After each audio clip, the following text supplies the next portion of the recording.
సహోదరులారా, దావీదు అంటున్నాడు, నేనంతటి వాడినయ్యా, నేను నన్ను జ్ఞాపకారం చేసుకోవడానికి, నా కుటుంబం ఎంతగా హెచ్చించడానికి నేను ఏ పాత్రనయ్యా.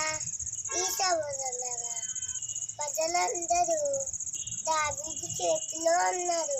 దావీదు ఏది చెప్తే అది చేయడానికి అందరూ సిద్ధంగా ఉన్నారు. దావీదుకి ఏ కొలువ లేదు, అన్ని సమృద్ధిగా ఉన్నాయి. ఎలాంటి శత్రువులైనా కలిగే సామర్థ్యం దావీదుకు ఉంది. ప్రతి మంచి రాజు తగ్గింపుకలను ఉన్నారండి. ఎంతో మంది కొంచెం సంపాదించడానికి వాళ్ళలో గర్వము చెప్తారు.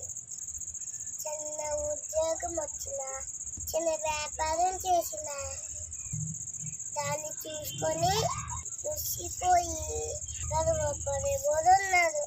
ఇలా కాదు రెండు కాదు, దేవుడు చేసిన మేలను మర్చిపోయి కృతజ్ఞత లేకుండా ఉన్నారు. ఈ సహోదరులారా, మేలు కలిగి ఉన్నప్పటికీ దేవుని ద్వారా కలిగింది అన్నది మాత్రమే వాస్తవము. అందరికీ అన్నాలు.